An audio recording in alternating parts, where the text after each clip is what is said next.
여러분의 아침을 함께합니다. 94.5MHz YTN 뉴스 FM 신율의 출발 새 아침.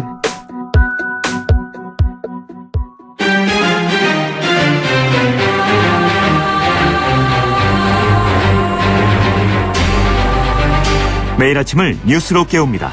신율의 출발 새 아침. 이재용 삼성전자 부회장의 1심 선고가 오늘 오후 2시 30분에 내려집니다. 법조계 안팎에서는 박 전 대통령과 관련된 이 부회장의 뇌물 공여 혐의의 유무죄 판단이 가장 큰 쟁점이 될 것이다, 이런 예상을 하고 있는데요. 제가 지금 말씀드린 대로 실제로 이번 재판 결과 박근혜 전 대통령의 재판에도 지대한 영향을 미칠 거라는 얘기들이 많죠. 그래서 오늘 과연 어떤 결과가 나올지 국민들이 주목하고 있는데요. 이번 재판이 주목받았던 또 하나의 이유, 바로 생중계 여부였는데요. 법원은 생중계를 불허했죠. 이 인권과 알 권리 등의 갈등으로 볼 수 있는데요. 어쨌든 오늘 재판 결과 어떻게 나올지 지켜보죠. 신율의 출발 새 아침, 오늘 순서 시작합니다.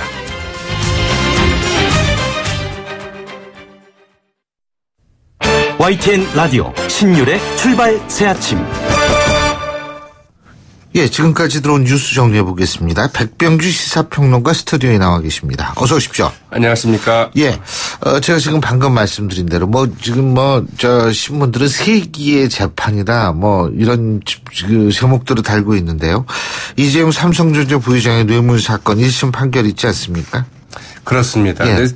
우리나라뿐만이 아니라 그 세계의 이목이 좀 이 재판에 좀 쏠리고 있다고 봐도 좀 과언이 아니죠. 네, 그 이재용 부회장은 막후 조정자였나 아니면 순진무구한 경영자였을까? 그의 운명이 그 답에 달렸다. 뉴욕타임스가 이제 그 이재용 부회장 그 선거공판 관련한 그 기사에 그 달린 오늘 기사의 그 제목입니다. 재판부가 이 질문에 대해서 어떻게 판단하느냐에 따라서 그 삼성 후계자의 운명이 달라질 것이라고 이제 정리를 했고요. 네, CNN 방송은 이 삼성의 거대한 전자 비즈니스에 대한 전망은 훼손되지 않을 것으로 보인다, 이렇게 이제 예상하기도 했는데요. 그러나 그 로이터나 이 월스트리트 저널 같은 오늘 재판은 이제 앞서 말씀하신 것처럼 여러 혐의 가운데서 특히 그 뇌물 공여죄가 어떻게 되느냐, 이게 좀 핵심 쟁점이죠. 그러나 이제 그 양형, 즉 만약 유죄로 인정될 경우에 이제 이 형기에 영향을 많이 미치는 것은 이 특정 경제 범죄에 해당되는 이 재산국외 도피 혐의의 그 인정 여부가 좀 주목이 됩니다. 이 혐의가 인정될 경우에는 법정형이 무려 무기징역이거나 아니면 그 징역 10년 이상으로 되어 있거든요. 예. 재판은 이제 오후 2시 30분에 서울중앙지법의 그 417호 이 형사대법정에서 기대되는데, 여기에는 이건희 3시 30분이나 한 4시경에 나올 것으로 예상이 됩니다. 그렇군요. 참, 이게 어떻게 될지 한번 지켜보고요. 또 하나는 이낙연 국무총리가 다시 한번 살충제 계란 파문에 대한 정부의 초기 대응 과정의 혼선에 대해서 사과하고, 류영진 식품의약품안전처장의 처신에 대해서 질책을 했습니까? 짜증을 낸 겁니까? 질책이 맞다. 질책이 맞죠? 예. 똑바로 알아들어라, 이렇게 다시 한번 얘기를 했다고 그러죠. 이낙연 총리 어제 오전 그 국정현안 점검 조정회의를 주재하면서 국민 여러분께 거듭 사과드린다. 선의의 피해를 겪으신 농민들께도 사과드린다, 이렇게 얘기를 했고요. 정부의 그 잘못된 발표로 그 농가가 입은 손해는 갚아드리겠다고 이제 밝혔습니다. 이어서 그 차관급 임명장 수여식을 가졌는데요. 여기에서 이제 계란파동도 이 관리 책임을 충분히 못했다는 것 못지않게 설명의 의무를 적절히 못했다는 것이 더 많은 질책을 받고 있다. 이것은 짜증이 아니라 질책이다, 이렇게 이제 구체적으로 얘기를 했습니다. 더 나아가서 이낙연 총리는 사회적 감수성이 무딘 분은 정말 어려운 분야가 공직 분야다. 이렇게 그냥 아주 직격탄을 날리기도 했죠. 류영진 식약처장을 이제 그 지목한 공직자로 적합하지 않다, 이렇게 이제 말하는 것인데요. 그래서 앞으로 이제 그 류영진 식약처장이 과연 어떻게 될지 좀 주목이 되는데, 문재인 대통령은 어제 오전 그 수석보좌관 회의에서 이런 일이 재발되지 않도록 교훈으로 삼아야 한다면서 그 백서 발간을 이제 지시하기도 했죠. 예. 자, 그리고요. 그 미국 정부가 우리 정부한테 8월 30일까지 고고도 미사일 방어 체계죠. 사드 잔여 발사드 4개의 배치로 완료해질 것을 요청했다. 이런 언론 보도들이 지금 나오고 있지 않습니까? 네, 그 사실 여부에 좀 확인이 좀 필요한 대목이죠. 예. 이 자유한국당의 그 이철우 의원이 어제 그 이제 기자들에게 그 전한 내용입니다. 지난 20일 국회 예산결산특별위원회에 출석을 했는데요. 사드 발사대 그 4기의 임시 배치가 그 조만간에 완료될 것으로 기대한다. 이렇게 얘기를 했고요. 배치 완료 시점에 대해서는 연내보다는 훨씬 좀 빨리 될 것으로 본다. 이렇게 말했습니다. 그렇군요. 자, 그리고 제가 어제도 이 오프닝에서 말씀을 드렸는데 어제가 한중특교 25주년이 되는 날이었죠. 공동 주최 행사를 갖기 마련인데요. 아하. 공동 주최 행사 없이 양국이 이제 각기 개별적으로 기념 행사를 가졌다고 하죠. 네. 서울과 베이징에서 각기 가졌는데요. 이제 문재인 대통령과 시진핑 중국 국가주석은 서로 이제 서로 어떤 의미 있는 이렇게 서로 이제 격려하는 메시지를 이제 주고받긴 했습니다. 문재인 대통령은 1992년 그 수교 이래 그 25년 동안 제반 분야에서 그 양국 관계의 그 비약적 발전을 했다면서 양국 관계를 양국의 공동 번영, 더 나아가 그 한반도를 비롯한 동북아시아와 그 세계의 그 평화 발전에 기여하는 실질적인 전략적 협력 동반자 관계로 지속 발전시켜 나가기를 기대한다. 이렇게 얘기합니다. 예. 그리고 마지막으로 청와대 참모들 재산 평균 나왔죠. 19억 7천만 원. 네. 정부 공직자윤리위원회가 이제 오늘자로 공개한 이 청와대 고위공직자 그 재산 등록 상황에 따르면 문재인 대통령의 재산은 그 18억 2,200만 원으로 이제 집계가 됐습니다. 예. 2016년 19대 그 의원 퇴직 당시보다도 그 3억 1,500만 원 가량 이제 증가를 했는데요. 주로 그 예금이 증가한 것이고요. 청와대 참모 가운데 가장 재산이 많은 사람 누굴까요? 네.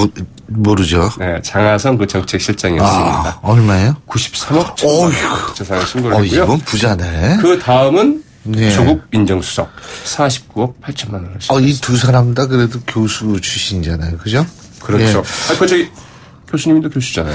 물론 그렇습니다만 그래서 자괴감이 좀 들고 있습니다. 오늘 말씀 여기까지 듣겠습니다. 고맙습니다. 네, 고맙습니다. 예, 지금까지 백병규 시사평론가였습니다.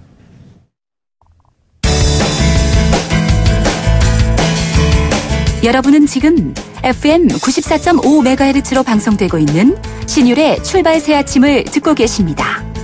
케미컬 포비아라는 케미컬 포비아 사회라는 말이 나돌 정도로 이 실생활과 밀접한 제품에 대한 안전 문제 도마 위에 올라 있죠.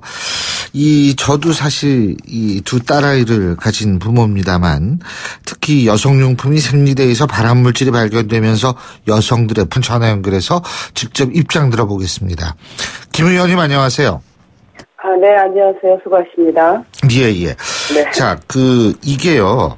네네. 지금, 이 생리대 관련해서 네네. 이 유해성이 어느 정도인지 이 제품을 사용했는데, 더라고요.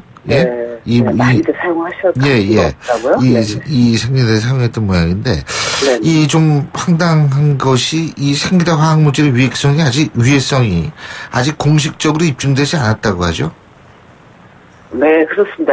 지금 사실은 이제 생리대는 세계적으로 좀 생리대와 관련한 유해성에 대해서는 이렇게 좀 조사된 게 별로 없어요. 그런데 이게 이제 최초로 문제된 게 미국에 있는 여성 환경 건강 단체가 있어요. 네. 그래서 2014년에 이제 조사를 해가지고 문제를 제기를 했습니다. 네. 그러면서 이제 우리 국내에서도 여성환경연대가 여성들의 이 생식품인데요. 워낙에 식약처의 품질 검사가 기준이 있기는 있습니다. 예. 우리나라하고 세계적으로 일본하고만 있는데 이 생리대 모양이라든가 색소, 산알칼리 여부, 형광중백제, 포르말데히드 요 정도만 검사를 합니다. 전기 품질 검사를 통해서 사실 한 번도 검사를 해본 적이 없는 건데 이번에 이제 미국에서 문제 제기가 됐고 그 다음에 이제 국내에서 문제 제기가 돼서 검사를 해보니까 이게 나온 거죠. 네. 그러니까 이게 문제가 있다라는 것이 만약에 이제 완전히 확인이 된다라고 가정을 한다면 그러면 이걸 어떻게 그 다음에 조치가 어떻게 되는 거예요? 법적 조치가 취할 수가 있는 거예요? 그냥 기업의 양심을 맡길 수밖에 없는 겁니까? 아니 그렇지 않습니다. 왜냐하면 지금으로서는 이 품질 기준이 있기 때문에 여기에 충족을 하면 사실은 뭐 처벌하거나 할 수는 없습니다. 그런데 빨리 정부가 이 관련해서 기준을 마련을 해야 되는데 이게 이제 선행 연구나 또 선진국의 어떤 사례들이 별로 없기 때문에 네, 식약처에서도 신속한 대응을 하지 못하고 있다 이렇게 보시면 될 것 같고요. 그렇지만 국민들이 지금 계란 문제라든가 그리고 또 어제 또 터진 게 이제 간염 그 소세지가 또 문제가 되지 않았습니까? 소세지가 또 얘기가 나오더라고요. 네네. 그래서 이게 지금 우리 생활 주변에 이 뭐 수만 가지의 사실은 화학물질이 있는 거거든요. 그래서 이 문제가 보통 사실 심각한 문제입니다. 그래서 국민들이 또 이제 자꾸 터질 때마다 엄청나게 불안해하기 때문에 정부가 미리미리 사실은 해야 되는 거죠. 미리미리. 그렇죠. 네, 문제가 될 소지들을 미리미리 알아서. 네, 다른 나라 지금 말씀하셨는데 이게 각 나라마다 이 생리대를 구성하고 있는 물질 요소들이 다릅니까? 비슷합니까? 비슷하죠. 그 우리나라만 뭐 특별히 뭘 섞어가지고 문제가 된 건 아니죠? 네, 비슷합니다. 비슷한데 이게 지금 전 성분을 다 이제 공개를 해라 이렇게 이제 하고 있습니다. 표시제를 하라고. 우리도 이제 그런 주장들을 단체들이 하고 있는데 어쨌든 뭐 비슷하다 하더라도 이게 이제 문제 제기가 되면 그 부분에 대해서 정부는 어떤 성분이 있고 어떤 것이 문제가 있고 문제가 없는지를 정확하게 밝혀주고 그리고 그것에 대한 기준을 마련을 해서 네, 이 안전성을 확보를 해야 되겠죠. 지금 이 생리대 문제가 불거지니까 이제 또 나오는 게 뭐냐면 이른바 그 팬티 라이너라고 있지 않습니까? 이 부분. 맞습니다. 이게 그리고 아이들이 그 애기들 쓰는 기저귀, 그죠? 네네. 이런 네네. 것들도 과연 안심할 수 있느냐 하는 상당히 걱정들. 특히 여기 애기들 기저귀는 이제 더 걱정이 될 것 같아요, 부모님들이. 맞습니다. 이 부분은 지금, 어떻게 지금 진행거? 저도 그렇게 생각하는데요. 생리대는 사실은 한 달에 일주일 정도 사용하는 겁니다. 그런데 아이들은 하루 종일 사용하잖아요. 그렇죠. 그리고 뭐 보통 한 2년은 사용하죠. 그렇죠. 네네. 그리고 팬티 라이너도 평상시에 사용하는 겁니다. 여성들이. 그래서 이게 지금 생리대뿐만 아니라 이런 부분에 대해서 전반적인 안전성을 안전한가 하는 부분에 대한 전수조사가 한번 필요합니다, 지금. 네. 그래서 문제가 있다고 하면 빨리 대책을 세워야 되고, 우리가 뭐 여러 가지 그 전에 정말 불행했던 그런 경험들이 있지 않습니까? 글쎄요. 그런 것들을 좀, 다시는 겪어서는 안 된다고 생각하고, 어쨌든 전반적으로 우리 생활 속에 있는 여러 가지의 화학물질들에 대한 조사들을 해서 안전성을 확보하는 노력을, 정부가 해야 되고, 우선 하여튼 급하게 문제 제기된 것들에 대해서는, 신속하게, 검사를 해서 국민들에게 안전하다라고 하는 것을 입증해주고, 그렇지 않다고 하면 또 개선을 해야 되겠죠. 지금 뭐, 이게 아까 그 소세지, 가능해요. 어떻게. 간염 소세지. 그 문제도 있고, 지금 살충제 계란 문제, 이거 뭐 계란당 먹어도 되느냐, 이런 부분인데, 이게 식약처에서 보고 잘 받으셨어요? 네, 식약처에서 지금 국회에서, 상임위에서, 보고받고, 우리 또 의원들의 질의와 그 다음에 굉장히 질타가 굉장히 많이 있었죠. 네. 근데 이게 지금 야당에서는 식약처장의 자질 문제를 거론하고 사퇴를 요구하고 있는데 이 부분은 어떤 의견이세요? 네, 식약처가 이번 사태에 대해서 우왕좌왕하고 잘못 대응한 것은 분명하게 사실입니다. 그래서 그 부분에 대해서 사과도 하고 있는데 저는 이제 근본적으로 잘못한 건 사실인데 지금 이 사태가 오기까지는 여러 가지 배경이 있다고 생각을 합니다. 그래서 단지 지금 식약처장이 지금 책임으로 다 몰아세우기에는 좀 문제가 있다고 생각합니다. 지금 여러 가지 시스템에도 문제가 있고 농림축산부하고 식약처 간의 관계에 지금 그 시스템도 문제가 있고 무엇보다도 지난 1년 박근혜 대통령 탄핵과 이 과정을 거치면서 우리나라 그 정부가 행정 공백 상태에 가까운 약간 관리가 전혀 되지 않는 상태가 1년 지속되었다고 저는 봅니다. 예. 이게. 그래서 이게 지금 굉장히 이것저것 많이 터질 겁니다. 네, 이번에 우리가 국정감사를 해도 여러 가지 문제가 지적이 될 텐데요. 1년 넘게 사실은 행정공백, 관리가 안 됐던 상태이기 때문에 시장을 지금 사퇴시킨다고 해서 이게 문제를 우리가 정부의 책임을 다 한 거라고 보지는 않고요. 조금 좀 식약처장은 좀 정신을 바짝 차리고, 그리고 식약처도 공무원들, 공직자들이 엄청나게 문제가 심각하거든요. 그래서 정부가 총체적으로 지금 지난 1년 동안에 이 무관리 상태에 있었던 것들을 정말 정신 차리고 국민들에게 안심시키고 공사하는 공모하는 그런 자세가 필요하다고 생각합니다. 알겠습니다. 오늘 말씀 잘 들었습니다. 고맙습니다. 네, 감사합니다. 지금까지 더불어민주당 김상희 의원이었고요. 신율의 출발 새 아침 1부 순서 여기서 줄입니다. 잠시 뒤 2부에서 뵙겠습니다. 소통의 아침을 여는 공정한 목소리. 신율의 출발 새 아침. 문재인 대통령의 공약이기도 했고요. 또 교육부가 추진하고 있는 2021학년도 수능 개편안, 그 가운데서 이 절대평가 시행 부분에 대한 찬반 공방이 아주 뜨거워지고 있습니다. 교육부는 31일 다음 주 목요일까지죠. 이 수능 일부 과목을 절대평가하는 일환과 있어서요. 앞으로 논란이 불가피한 전망인데요. 그래서 오늘 이 시간 수능 절대평가를 둘러싼 찬반의 의견 차례로 들어보는 시간 마련하겠습니다. 먼저 절대평가를 해야 한다 이렇게 찬성하는 측이죠. 사교육 걱정 없는 세상에 윤지희 공동대표 전화 연결하겠습니다. 안녕하십니까? 네, 안녕하세요. 예. 자, 절대평가 해야 된다는 입장이신데 일단 네네. 이유부터 말씀해 주시죠. 네.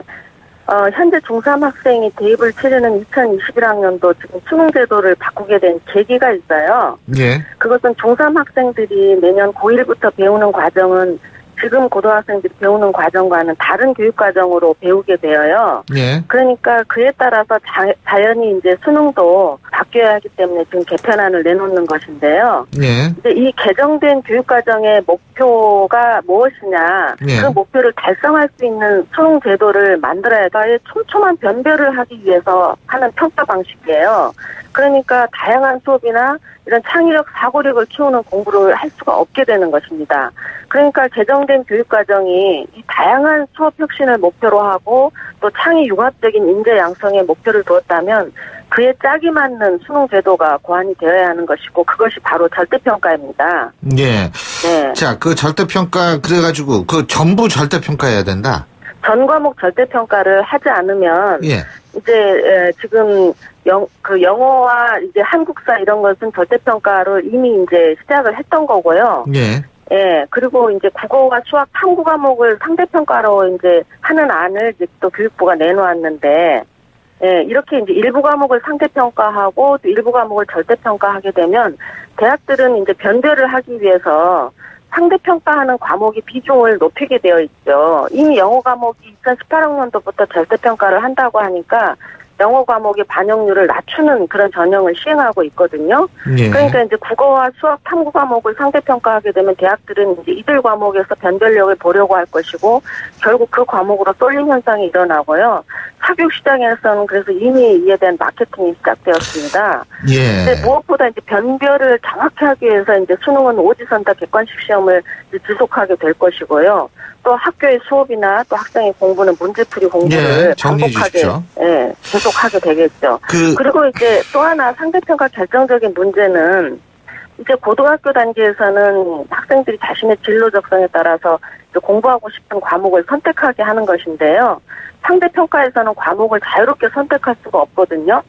적은 수의 아이들이 선택한 과목에서는 좋은 등급을 맞기 어렵기 때문에 많은 아이들이 선택하는 과목으로 이제 몰려가게 돼 있어요. 가령 이제 지난해 수능에서 보면 사회탐구 과목이 9개가 좀 짧게 있는데 해주세요. 왜냐하면 네네. 시간이 지금 제약이 돼 있기 때문에 우리 알겠습니다. 대표님한테만 이렇게 시간을 계속 드릴 수는 없거든요. 하는 상대평가만큼의 촘촘한 변별은 어렵죠. 근데 이게 지금 뭐 솔직한 얘기로 0점 몇 점 차이로 붙고 떨어지고 이게 몇 명이 왔다 갔다 하는 세상인데 촘촘한 변별력이 없다. 그거를 그러면 문제가 발생할 거라고 생각하진 않으세요? 그러니까 이제 지금 그 교육부가 종합안을 내놓지 않았기 때문에 전혀 변별하지 못하는 것처럼 이렇게 이제 이해를 하고 있고요. 그리고 이제 먼저 한 가지 변별력을 그동안에 너무나 강조했기 때문에 0.1점을 더 맞기 위해서 경쟁을 해왔고 그 무한 경쟁 때문에 아이들이 정말 그 초중고다 하면서 정말 이제 거기에 대비해야 된다라는 교육을 그러면은 과거처럼 그런 촘촘한 변별 교육을 해야 하느냐 하는 것에 대한 문제의식이 있는 거고요. 그리고 이제 일단 과목 수가 7개이기 때문에 등급 조합수는 무수히 많이 나와서 변별이 완전히 사라지는 게 아니고 그리고 또 대학이 1개가 아니고 300개 정도이고 또 그 안에는 수천 학과로 쪼개져 있기 때문에 설사 한 등급에 몇천 명, 몇만 명이 나온다 하더라도 이제 뭐 이렇게 전혀 변별이 안 된다 이렇게 이제 할 수는 없는 거고요. 네, 알겠습니다. 그 내신을 위한 사교육이 성행할 거라는 그런 얘기에 대해서는 어떻게 보세요? 이제 저희들이 학생들은 이제 수능 전형만 이렇게 달랑 발표가 된다고 해서 그러면 어떻게 되겠다 이렇게 전망할 수 있는 게 아니라 내신 전형은 어떻게 되고 또 학종 전형은 어떻게 될 것인가 이런 전체적인 전망이 있는 가운데 나는 어떤 공부를 해야겠구나 이렇게 결정을 하게 되는데 이번에 교육부가 가장 잘못한 게 수능 전형만 하나 달랑 발표를 하고 만 거예요. 그러니까 기존의 학종 전형에 대한 불만이나 보니까 결국에 수능이 절대평가 되더라도 내신 지금 사교육은 더 몰려갈 거 아니냐 이렇게 이야기하는 게 사실 타당한 지적인 거죠. 그러니까 사실 수능만 절대평가 된다고 해서 그렇게 학교 교육이 달라지는 게 아니기 때문에 내신도 절대평가 가는 어떤 그런 내신도 전망을 내놔야 되는 거죠. 알겠습니다. 오늘 말씀 여기까지 듣겠습니다. 고맙습니다. 네. 지금까지 사교육 걱정 없는 세상의 윤지희 대표였고요. 자, 이번엔 절대평가를 도입해서는 안 된다라는 반대하는 입장 들어보겠습니다. 중부대학교 교육대학원 안선희 교수 전화 연결하겠습니다. 안녕하십니까? 네, 안녕하십니까? 교수님 남자시네요. 전 네, 그렇습니다. 안선회입니다. 안선회 교수님이시군요. 죄송합니다. 자, 찬성추 의견 잘 들으셨죠? 어떤 입장이십니까?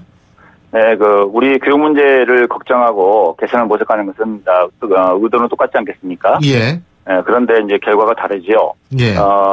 주장도 다르고 결과가 다른데 현재 대입 전형의 가장 큰 문제는 아까 윤지희 대표께서 말씀하셨듯이 수능 문제가 아니라 학생부 종합전형과 특기자 전형, 소위 말해서 여러 자료를 함께 반영해서 정성평가 위주로 하는 이제 어떻게 보면 성격 입학사정관제 전형이라고 할 수 있는데요. 학생부 전형과 특기자 전형의 국민들의 부정적 인식과 불만이 집중되어 있습니다.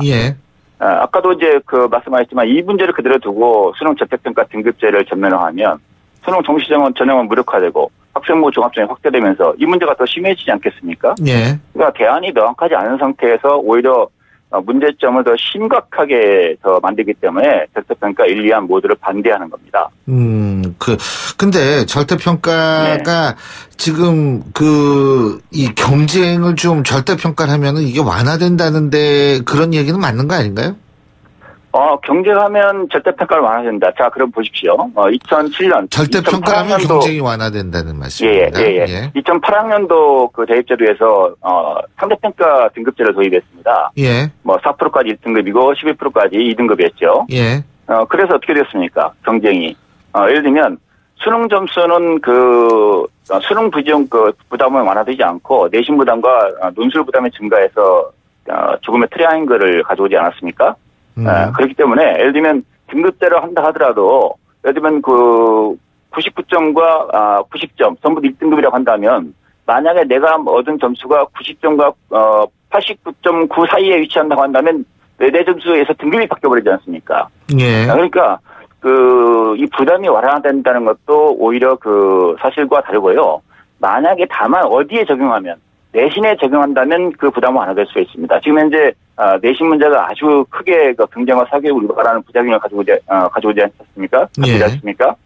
예. 그래서 오히려 절대평가 등급 때는 내신에 더 적용돼야 한다 이렇게 생각합니다. 내신 절대평가. 그 얘기는 제가 좀 이따 여쭤보고요. 네네네. 지금 어쨌든 교육부는 1안, 2안 다 내놓고 있는데 1안, 2안 이거 공통점은 뭐냐면 절대평가 과목 수가 다를 뿐이지 절대평가 하겠다는 얘기거든요. 그렇습니다. 네네. 자, 그러면은 1안, 2안 중에 어떤 걸 선택하시겠습니까? 저는 전부 다 그 부작용이 심각하다고 봅니다. 예. 1안 같은 경우는 결국 풍선 효과를 가져올 수밖에 없지요. 예? 이제 수학이 결정적인 역할을 하게 되지 않겠습니까? 예. 그러면 사실은 어떤 적성과 그 능력을 갖고 있다 하더라도 수학이 부족하면 이제 그 대학 등급이 이제 떨어지게 되는 것이죠. 예. 그러니까 수학의 풍선 효과가 무지 클 것이고요.